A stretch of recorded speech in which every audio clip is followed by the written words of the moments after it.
And that's why the Miracle Morning works, is because it's dedicated time to become the person that you need to be in terms of your mindset and your habits and your skills and your knowledge, your beliefs, your behavior, all of it.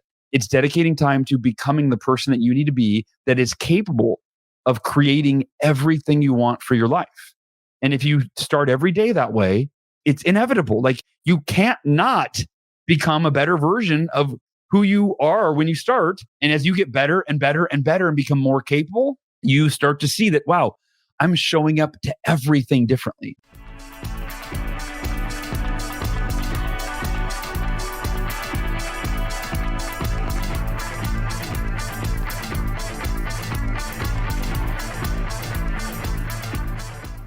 Hello, my friends, and welcome back to yet another episode of I Love Being Sober, brought to you by Camelback Recovery, a proud partner to the most effective way to achieve long-term recovery.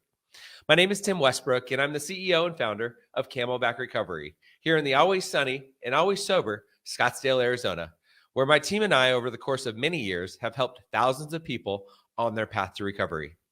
We started this show because there's so much misinformation about addiction treatment, mental illness, and recovery in general. There's so much more to recovery than just going to inpatient treatment, seeing a therapist, and going to 12-step meetings. All of those things are important, and AA saved my life. However, to find long-term recovery and live happy, joyous, and free, there's a lot more to it than just stopping the drinking, stopping the drugs, stopping the sex addiction, or stopping any addictive behavior for that matter. Sobriety and recovery can and should be fun. And that's not to say that the recovery process is going to be easy, and it's not to say that there won't be difficult times ahead. However, to live the life that you deserve and for it to be exciting and fun, you will need to change a few things about the way you live your life. This includes new, healthy lifestyle habits that promote your mental, emotional, spiritual, and physical health. And that, my friends, will lead you to living a kick-ass sober life. Visit camelbackrecovery.com to learn more about treatment, recovery coaching, sober living, and your next step to freedom and happiness. Our guest today is on a mission to elevate the consciousness of humanity one morning at a time. As one of the highest rated keynote speakers in America, creator of one of the fastest growing and most engaged online communities in existence, and author of one of the highest rated best-selling books in the world, The Miracle Morning, which has been translated into 27 languages, has over 8,000 five-star Amazon reviews, and is practiced daily by over 500,000 people in 70 plus countries. He's doing exactly that. Hal Elrod died at the age of 20. Hit head on by a drunk driver at 70 miles per hour. His heart stopped for 6 minutes. He broke 11 bones and eventually woke from a coma to be told by doctors that he would never, ever walk again. Not only did Hal walk, he went on to run a 52-mile ultramarathon and become a Hall of Fame business achiever before the age of 30. As one of the most inspiring, highly entertaining, and one of the most in-demand keynote speakers in the world, whether you're an addict or an alcoholic in recovery or just an individual not in recovery, Hal will give you the tools to wake up to your full potential. Today, we're going to talk about the Miracle Morning and the Miracle Morning as it relates to addiction recovery. Hal Elrod, welcome to the show. I'm so glad to have you here. Tim, my brother, and I'm so grateful to be here, man. Thank you for having me. Yeah, awesome. We were talking earlier. The first time I met you was at the Genius Network annual event in 2018, and I heard your story, and it just it brought chills to me. It brought tears to my eyes. You and I are similar in that I was in a major car accident when I was in 1996, which, by the way, I went to UC Davis. So I was up in that neck of the woods because I know you were in Sacramento at the time. Yeah. And I believe your accident was worse than mine. Mine was pretty bad. But we don't. Yeah, it's not a competition. I think they were both pretty rough, man. They were both pretty rough, life-changing, and I believe everything in life happens for you, not to you, which I know that's your belief as well. And now we're here to talk about it, and we're here to share our experience, strength, and hope, and help as many people as we can.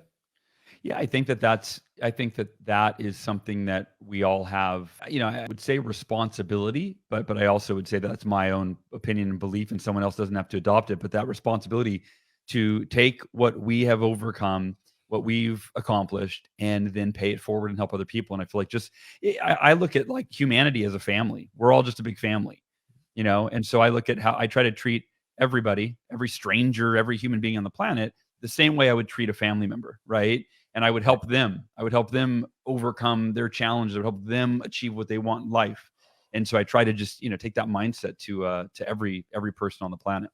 Well, and kind of on that note, what I've learned and what I believe is by paying it forward, by being of service, by helping another person, that's what leads to fulfillment. Ultimately, that's what we all want. Yeah. We all want fulfillment. We all want to be happy, joyous, and free. Totally. It leads to fulfillment, and it leads to even to success. One of my favorite quotes and paradigms around being successful is Zig Ziglar. He said, you can have everything you want in life if you help enough other people get what they want, right? Yeah. Another way I say that is that the more value you add to the lives of others, the more valuable you become to them, right? Is someone that, wow, this person's they're always helping me. They're always adding value to me. And so again, you can apply that to your circle of influence around you, your family, right? I'm going to always focus on adding value for other people. But again, you can focus it widespread to your clients, your customers, your colleagues, your boss, you name it. Yeah. The more value you add, the more value you create, and the more valuable you become, and the more value you attract back to you. Absolutely. Yeah. It's about making a contribution, and it always comes back around. And call it karma, call it the universe, call it whatever you want to call it. My experience is that I feel good when I help another person, I make a contribution, I add value, and it always comes back. Yeah. It always comes back. It does. So give me, we've got 45 minutes today. And so, give me, I think people need to hear at least a quick version of your story and your car accident and your cancer, and just kind of what you've gone through to get to where you are today. Yeah. So I'll try to do the quick version here. When I was 19 years old, I was a radio DJ. That was my dream that I was pursuing. And a buddy of mine talked me to go in for an interview for Cutco Cutlery to sell kitchen cutlery. And I pushed back for weeks. I said, I'm not a salesperson. I'm a radio DJ. Like, I've got my life path figured out. And he said, no, I know, but there's so many, it's a great opportunity. And there's no ceiling on your income. It's commission and all these things. And so I finally, just to get him off my back, went in for an interview. Long story short, I got the job, and I decided to give it a shot. And in the first 10 days, I had a mentor that trained me, and I told him I wanted to do something I'd never done before and break the all-time company record for the most anyone had sold in the first 10 days in 50-year history of the company. I had never done anything like that in my life. He supported me. He held me accountable. I let him kind of guide me, and followed what he told me to do, and broke that record. A year and a half later, I was giving a speech at a company conference, and for my colleagues. And that night, driving home, I was hit head on by a drunk driver at 70 to 80 miles per hour. I was found dead at the scene. My heart stopped for 6 minutes. I was in a coma for 6 days. I had 11 broken bones. I mean, my leg, my femur broke in half, my humerus, and I had broken the whole left side of my body. And I came out of the coma, and I was told by doctors I would never walk again, and I had permanent brain damage. And I always joke that my kids, my family will vouch for the brain damage, but it shows up to this day, 30 years later. But I decided, if I never walk again, I'll be at peace with whatever the outcome is. In fact, I told my dad, I said, I'll be the happiest person, Dad, you've ever seen in a wheelchair, because I will not allow my circumstances to define my emotional well-being. I said, but I believe I can walk again. I don't know if I can, but I'm going to put everything I can into that. I'm going to put all my energy into walking again, while I simultaneously accept that it may never happen. Right. Which is an interesting dynamic, to hold both of those possibilities in your consciousness at the same time. And 2 weeks after I came out of the coma, the doctors came in with routine x-rays, and they showed, they said, I don't know how to explain this, Hal, but your body is healing so quickly that we're going to let you take your first step tomorrow. Wow. So it went from never walking again to 2-3 weeks after the car accident, took my first step. Then I left the hospital a few weeks later, and that shifted my focus from, I wanted to be a radio DJ or a Cutco manager, to maybe I meant to do something with this experience to help other people. And I started speaking I spoke at my high school within a matter of weeks after the accident. And then I started speaking at high schools and colleges, and that led down this path of, I wrote my first book, Taking Life Head On. In 2008, I published a book called The Miracle Morning. I self-published it, right? I shouldn't say I published it in 2008. I started practicing. Were you a writer? Did you write before your accident? Have you always been a writer? Did you always Not at all. write? 2008, the economy crashed. I crashed with it. I come up with a solution to create this morning ritual. It changed my life so fast that I felt like it was a miracle. And my wife deemed it. She goes, why don't you, that's your miracle morning. That morning routine, It's changing your life, sweetie. It's your miracle morning. And then I taught it to my coaching clients, and they experienced the same type of profound transformation that I did, to the point where I went, it goes back to that sense of responsibility that I mentioned earlier. I go, if this miracle morning changed my life, and I wasn't a morning person, and it's changing all of my clients' lives, and almost all of them, pushed back and resisted, saying they weren't morning people, I thought, I have a responsibility to share this with the world. And so writing, it took me 3 years to write The Miracle Morning, which, that's a long time to write a book, but I was committed for as long as it took. And then I self-published it in 2012. I had no audience, and, kind of the rest is history. It's sold over 3 million copies. And as you mentioned, translated in all these languages.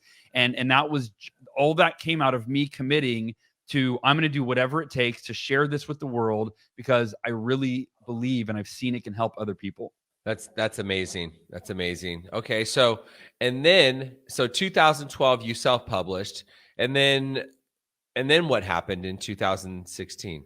So we were filming a movie. My friend is a filmmaker, Nick Conadera, and he convinced me to make a documentary about the Miracle Morning, and basically where we would go around and film people that were in the Miracle Morning community around the world. We filmed a gal in Kenya who had gone blind, and she was depressed. She was a single mom, and the Miracle Morning changed her life, got her to become an author, launch a motivational speaking career, follow her dreams. It was this amazing story. So we flew to Kenya to film her, and then we were filming people around the United States. And halfway through filming, I was diagnosed with a very rare aggressive form of cancer, acute lymphoblastic leukemia, which has a 20 to 30% survival rate. And, I was 37 years old. I had a 7-year-old daughter. I had a 4-year-old son. And it was, being told that there's a 70 to 80% chance that I was going to die, right? Those were the odds. Was terrifying. But I took the same mindset I did with the car accident. I thought, okay, I can't change that I have cancer. So it doesn't make sense to feel sorry for myself, to live in fear. The only logical choice I have is to focus all my energy on my recovery, on healing, on moving forward. And once again, the doctors were kind of perplexed with how quickly I began to heal. And but I endured a really difficult, it was 650 hours of chemotherapy over the course of 8 months. It was a total of 3 years of chemotherapy. And I did every holistic practice that I possibly could. But like anything, I really believe that the greater the challenge, the greater the adversity, the greater the opportunity for us to grow and become better than we were before we were challenged. And so it's funny, I called my filmmaker and I said, hey, the movie's off. It's on hold. I have cancer. I've got to fight for my life right now. I could care less about this film we were making at that, relatively speaking. Right. And he said, Hal, I've been filming the Miracle Morning movement, which you're at the core of. He said, I'm coming to the hospital. I'm gonna film you beating cancer. I know you're gonna beat it. I'm gonna film that journey, and you're gonna inspire millions of people, not just with the Miracle Morning, but that are struggling from cancer or some other disease, and how you approach it with your mindset and all of that. And I was kind of taken aback. I go, I don't. Let me talk to my wife. I don't know about filming this whole journey. I'm kind of it's kind of unknown. And anyway, thank goodness he pushed forward and persisted, because the Miracle Morning movie, the documentary that came out, I would say that the cancer journey really took it from good to extraordinary, where you see me at my lowest point, bald, 40 pounds lighter, fighting for my life, struggling in pain, and then how I maintained my Miracle Mornings and was able to beat cancer. And it's been over 5 years, and I'm grateful to say that I'm cancer free. That's amazing. And that just speaks to mindset and how important mindset is. Whitney Jones, I don't know if you know Whitney Jones. She's a fitness fitness athlete. And I remember she told a story how she broke her leg before a competition, and she ended up winning the competition and becoming like the world champion fitness, WFBB, whatever it is. And it's all about the mindset. And it's like, whatever you believe, it's going to happen. That just speaks to it. And whatever we put our minds to, whatever, it's the mind is so powerful. And it's like same as the placebo effect, right? Our minds, our bodies are amazing things.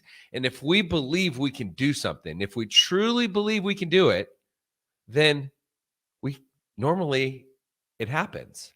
Well, and it's, I always, when I, like, if I'm giving a speech and I'm sharing the story, I said, look, I don't have any graph that shows you the correlation between my mindset and my body healing for me to walk again, right? Or my mindset and defying the logic of doctors to beat cancer. I just have, and I usually show pictures. I go, I just have this, here's a picture of me taking my first step, right? I just have the picture. But the point is, there is a lot of science now that is catching up around the mind-body connection. And, Dr. Bernie Siegel, who wrote many books, but one of them is called Love, Medicine, and Miracles. And in that book, he talks about the correlation that he witnessed firsthand. I think we dismiss anecdotal evidence way too much. It's like, hey, if someone else did something, that's evidence that we can do it too, right? And if many people did it, then you don't need a double placebo study to say, well, hey, these people did this thing, and that shows it's possible. And Dr. Bernie Sanders said that, or Bernie Siegel, sorry, he said that every patient that he had that beat cancer, including cancers that they shouldn't have beat statistically, he said they had one thing in common. It was the mindset that said, I'm going to live for myself, for my family. Like there's no other option. And then they won. They beat their cancer. He said, and he saw so many people that had less lethal, less deadly cancers that gave up hope in the beginning, that lived in fear, and then they passed away. Yeah. And so he believes that the core, the most important aspect of anything, any recovery or achieving any goal, right, is like you said, it is your mindset. Yeah, I believe it's the victim mindset versus the I'm responsible mindset. Also, I think it's the same thing. And when I got clean and sober one time. I got clean and sober March 8th, 2011. That's my sobriety date. I got clean and sober. I believed I could. I took suggestions. I did what people told me to do. And I'm still clean and sober today. And I believed that I could do it. And then it's the same thing with my car accident that I was in. Doctors, they said I would never go back to UC Davis again. And I went back to school at UC Davis. They said I would never be normal again. And here I am today, and I'm not, like, it was bad, just like yours was bad. And we have to believe that we can do it. And if we believe whatever it is, then the chances that we succeed are, multiples higher, just exponentially higher. Yeah. So I call that the miracle equation. Not the Miracle Morning. That's one book, but the Miracle Equation, which actually that's a book I wrote as well. But kind of like the Miracle Morning, it wasn't a book idea. It was something I lived in my life. I taught to others. I saw the results, and I started to share it. The Miracle Equation it's the two decisions that move your biggest goals from possible to probable to inevitable. Okay. And the two decisions, number one is unwavering faith. Number two is extraordinary effort. But I wanted to speak what you just talked about. For me, that's unwavering faith. So I believe that one of the most important keys to success, and it really is just another way of like getting more specific on the mindset that we're talking about, is maintaining unwavering faith that you can overcome whatever you need to overcome, that you can achieve or create whatever you need to achieve or create. And it defies logic, because most of us, we don't pursue goals that we don't feel are very likely. Like, when was the last time, if you're listening right now, think about how would you approach a goal if you were to say, I think the odds of me reaching this goal are slim to none. There's very little chance I'm going to reach the goal. Is that followed up by, so I'm going to give it everything I have until the last possible moment? No, it's usually followed up by, so I'm not going to try. I'm going to do something else. Right. But if you go, the odds of this, it might be improbable. but it's possible. I'm going to start there, and I'm going to pursue this goal with unwavering faith, which for me is just simply saying I'm committed to give it everything I have to achieve this goal, to overcome this thing until the last possible moment, regardless of my results along the way. And part of that mindset of unwavering faith is built in the paradigm around goals, which I learned this from Jim Rohn, essentially saying the purpose of a goal isn't to hit the goal. The purpose of a goal is who you become during your pursuit of that goal.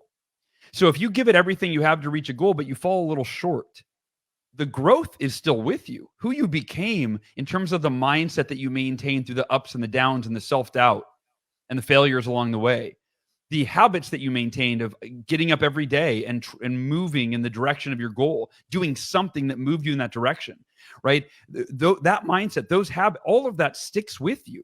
You become a better version of who you were when you set out to achieve the goal. So even if you fail to reach that goal, you're still a better version of you. And then guess what? There's another goal around the corner.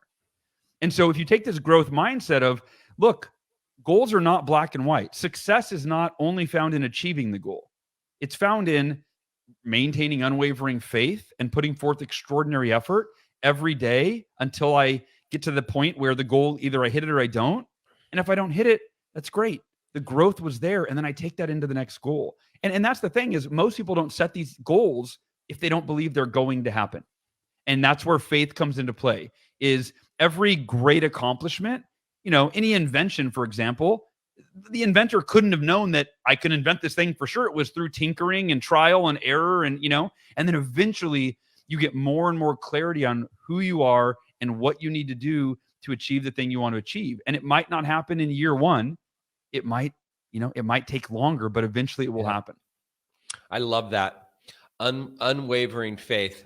And speaking to addiction recovery or recovery from alcoholism, my experience, the people that say, oh, I just need to stay sober today. I just need to stay sober today. And they have that, they're reluctant, or I can tell they don't have complete faith.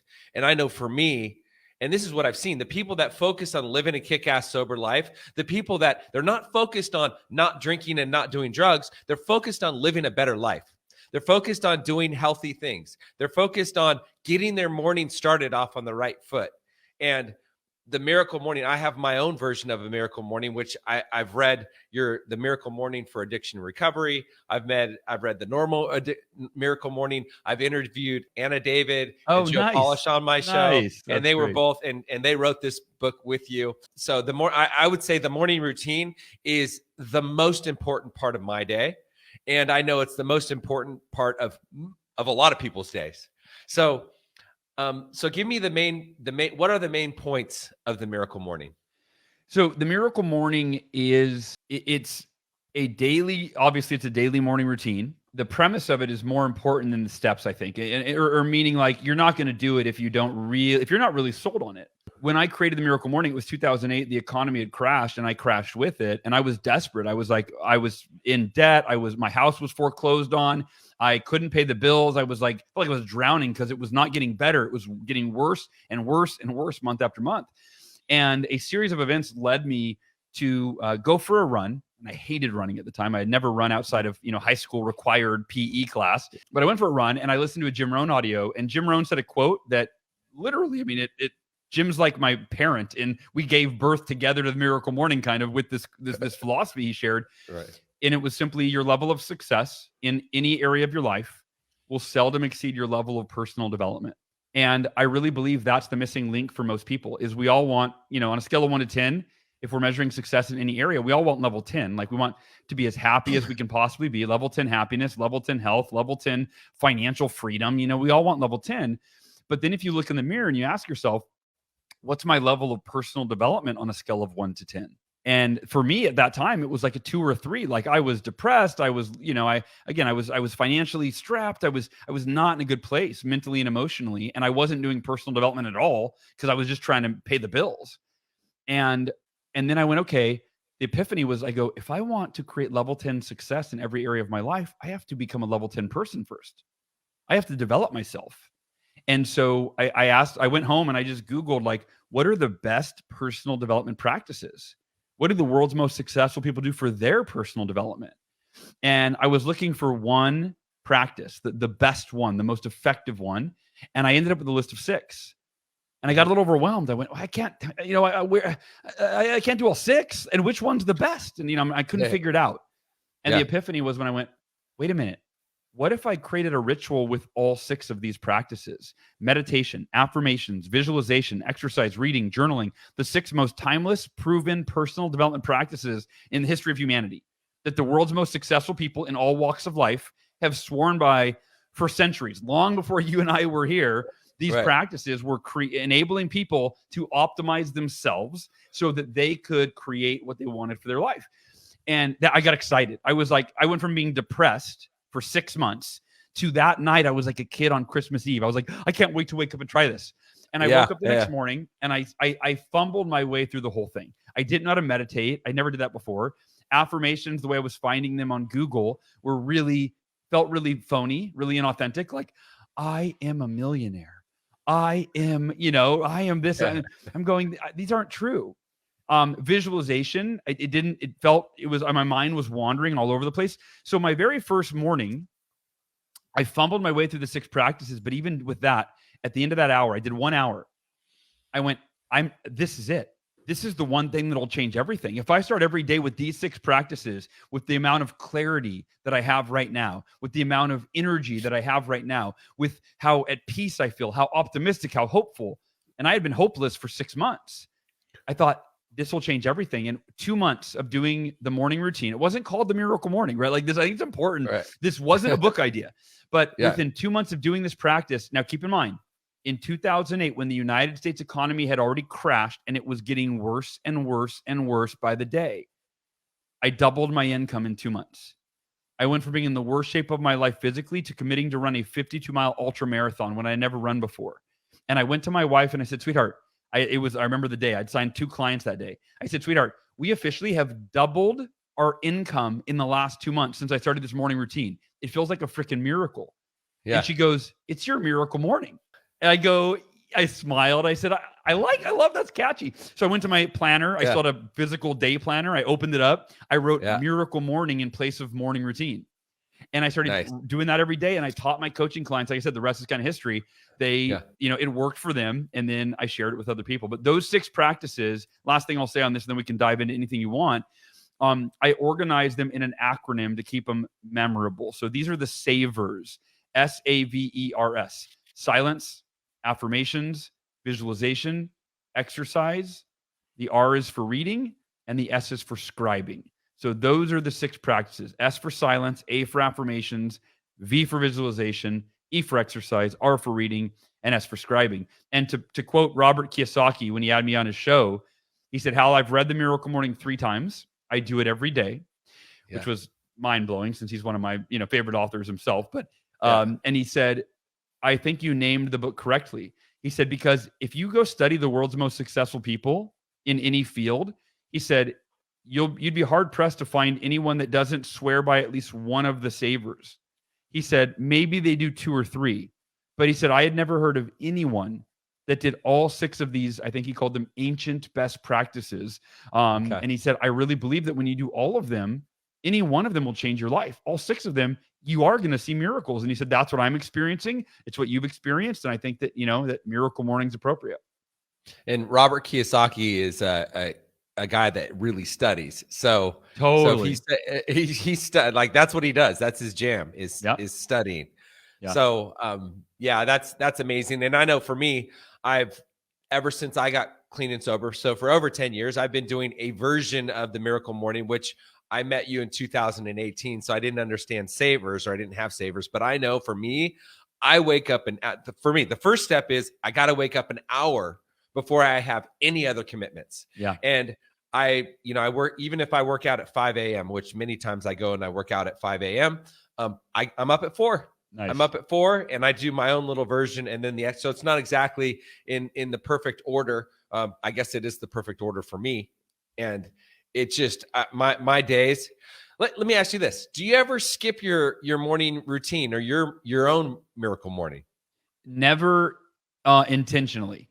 So I'll give you an example.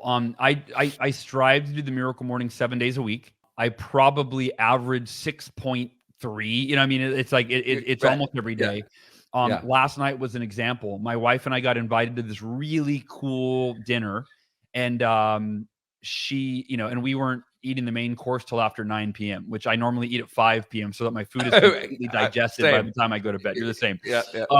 So I didn't get to bed till late, and I prefer not to set an alarm. I try to wake up naturally, but I have I've kind of done this for so long. I tell myself before I go to bed what time I'm going to wake up. I tell my body what time it's going to wake up, and 9 out of 10 times, if not more, I wake up in that range usually around 4.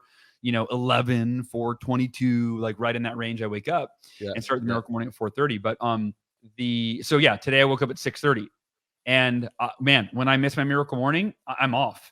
Like, I'm fine. I'm here. We're doing this, right? But it is so valuable, and it's funny. That's actually a really good segue into something that a lot of people ask. Like, we have a Miracle Morning community Facebook group. And there are over 300,000 people in that group from over 200 countries. It's grown. It's huge.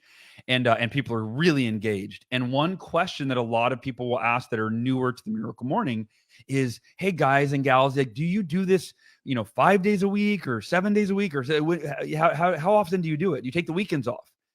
And almost everybody, myself included, it's the same answer across the board. I started out Monday through Friday thinking, right, we've been conditioned, you take the weekends off.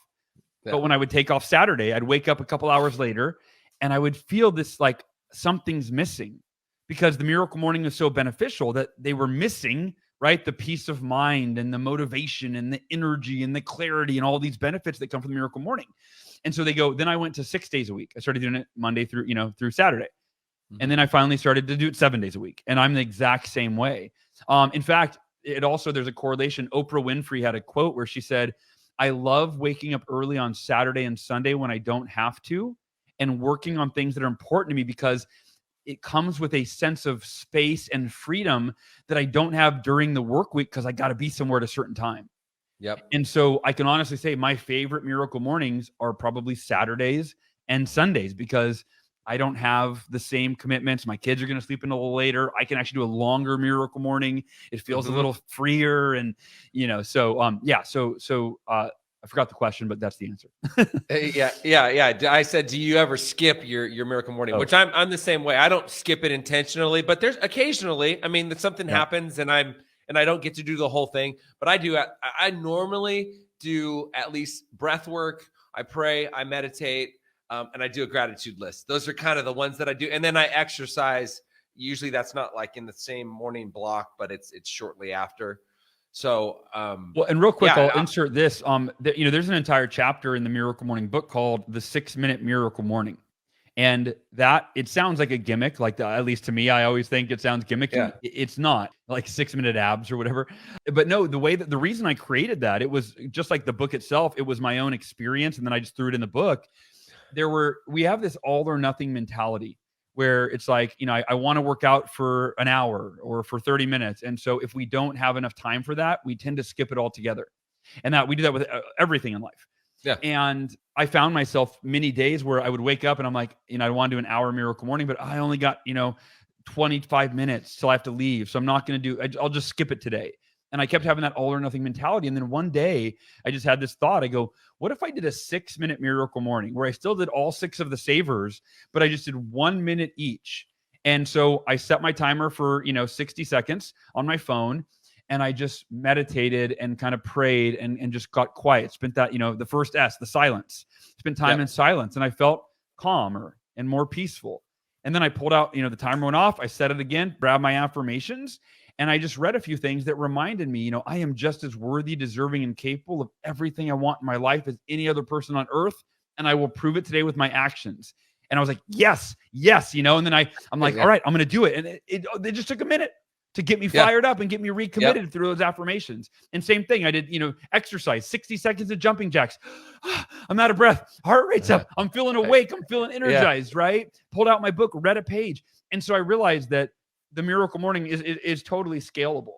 And so even on those days now when I'm rushed, I do a 6-minute Miracle Morning, and I'm still, it's amazing the bang for the buck that you get for those short 6 minutes. It's like BJ Fogg, who wrote Tiny Habits. Yeah. He talks about having start small. And it's the same thing. We change best by feeling good. We want to feel good. And so if your goal is one push-up, that's really easy to achieve, one push-up. Yeah. If your goal is to meditate for 1 minute, it's pretty easy. You can hit that goal as opposed to the all or nothing. I need to read a whole chapter. I need to read for an hour. I need to exercise. I need to go run 10 miles. That's too much. And you end up doing nothing. So yeah. I love scaling it down. And just, if you only have time to read one paragraph or even one sentence, guess what? I mean, more often than not, you're probably going to end up doing a little more than you planned on doing. Yeah. But it's the win. Well, and Mark Victor Hansen, I saw him speak at an event once, and he said, when it comes to the habits that you want to create in your life or the changes you want to make, he said, it's not all or nothing. Just lean into it. Just lean into it, right? Like you said, do one jumping jack today or one push-up today, and then 2 tomorrow, and then 3 the next day. And it's so easy. And here's the thing. You acclimate to the new habit, right? So the easier you start with, the more likely you are to start, which is often the hardest part, is just the starting. Yeah. But like, who can't do one push-up, right? You can do that. And then once you do 1, well, 2 is easy. And then 3 is pretty easy. And then by the time you're up to, 10 or 15 or 20 or whatever, it's like you got there so gradually that it never felt difficult. And that really is, I think, a secret to changing behavior in a way that's meaningful. In your opinion, why does the Miracle Morning work? There was an article that when I was first doing my Miracle Mornings, I started geeking out on morning routines, right? I started just Googling everything I could on morning routines. And I came up with this Steve Pavlina.com. He also wrote the book, The Personal Development for Smart People. But Steve had a blog post called The Rudder of the Day.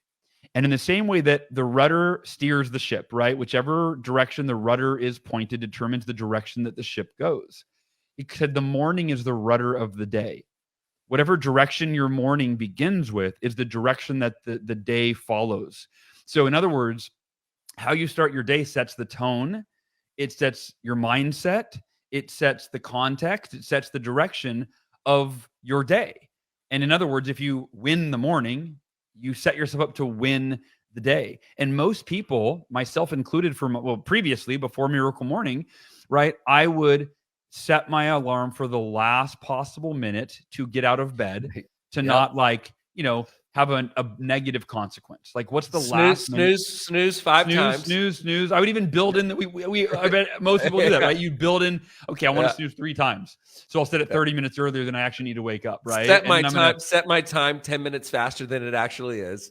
Yep. Exactly. And I'm going to jump up and I'm going to rush out the door and be chaotic.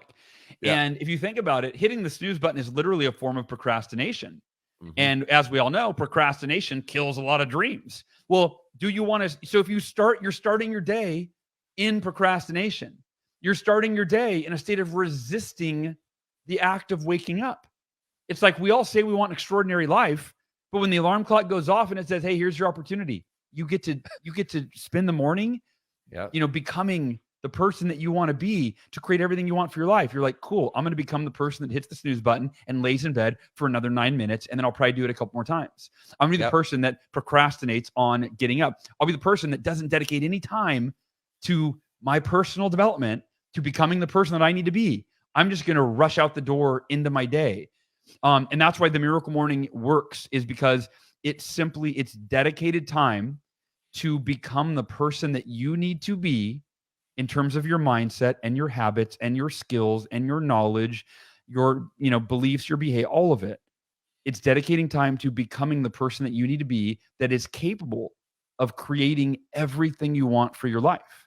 And if you start every day that way, it's inevitable. Like, you can't not become a better version of who you are when you start. And as you get better and better and better and become more capable, you start to see that, wow, I'm showing up to everything differently, right? And let me say one more thing on it. Think of it this way. The Miracle Morning enables you to optimize your physical, mental, emotional, and spiritual capacities every morning. And then you take that optimized version of yourself into everything that you do during the day. For the rest of the day. The rest of the day. You're a better parent. You're a better leader. You're a better realtor. You're a better, right? Whatever you do, you're a better version of the person that went to bed the night before every single day. Absolutely. I love that. I love that. What's the difference between the Miracle Morning for Addiction Recovery and the other Miracle Morning books? So the Miracle Morning, there's now, I think, roughly 14 books in the series. The Miracle Morning for Addiction Recovery, the Miracle Morning for college students, for parents and families, for salespeople, for entrepreneurs, on and on and on. The way that, when I first had the idea for the series, my challenge was, how do I bring enough of the original book into the series books to where if someone's never read the original Miracle Morning book, they're going to get everything they need to actually implement this routine. But how do I make it enough new content, custom content, where it's not going to feel like just a rip off of the original, where they're, all you did was change the name from human to, teacher or whatever, right? Right. And so where we landed, and this is where the Addiction Recovery book, the answer to the question, the first 4 chapters of every book in the Miracle Morning series, it's the original book, summarized into 4 chapters, right? And then the next 6 chapters is complete custom content around the topic at hand from my co-authors. So Anna David is an addiction recovery specialist, New York Times bestselling author. Joe Polish, and I get them both on, right? I mean, his passion as a recovering addict and that is helping other addicts. So they wrote the next 6 chapters in the book, and it's just completely fresh content that is about how you overcome addiction. And it keeps weaving the Miracle Morning in and out as the through line. And the original 4 chapters, I should also mention, are customized by Anna and Joe to talk about, okay, affirmations are important for everyone. Yeah. But here's why they're important if you are trying to recover from addiction.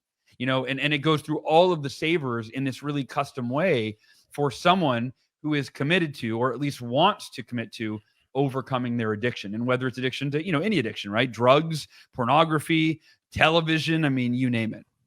Right. Is there a question that you wanted me to ask you today that I didn't ask? If so, what would that question be? Oh, that's a great question. Is there a question I wanted you to ask that you didn't ask me? Yeah, I'll say this. Here's a question. What should people focus on right now? When the pandemic hit in March of 2020, roughly that time, the world started to feel pretty out of control, right? Because A, there was a lot of things happening that were not in our control, and B, that which was out of our control was shoved in our face, right? It was amplified, all this craziness, stay in your home. You're not in control of whether or not you come out. You have to stay in it, right? You're not in control of this virus that's going around. You're not in control of the decisions the government's making that are unprecedented, all these things. And so I asked myself, what should I focus on right now? And what should I encourage my audience, my community, my listeners, my family to focus on? And what the really simple realization I had is that when we focus on that which is out of our control, we feel out of control. And when we feel out of control, we develop anxiety, we experience stress and fear and depression. And of course, none of those serve us, at least not for an extended period of time. And for me, I doubled down on my Miracle Morning. I realized, okay, what can I control? And at the end of the day, the only thing we can control is ourselves. You can't control other people. You can't control world events, right? You can't control the past. The only thing we can control is ourselves in the present. Who am I committed to being right now? How am I committed to showing up for myself, for those that I love, and for those that I lead? And for me, the Miracle Morning it's been the solution in the past to everything I've wanted to, that I've struggled with. And it's still the solution. Is I'm going to wake up every day. I'm going to focus on the one thing I can control, which is how I can optimize me, how I can be the best version of me, so that in the midst of all these things that I can't control, I can show up with love and with courage and with empathy and not with fear and with anger and with judgment and with resentment of everyone that's different than me. No, we get to choose how we show up. And so that to me, that would be the question. What should we focus on right now? We should focus on being the best version of ourselves for those that we love and for those that we lead. I love that. And just kind of on that note, if you're going to look at the news, if you're going to pay attention to media, you got to like focus on yourself and focus on the Miracle Morning first. Yeah. Before you do anything else.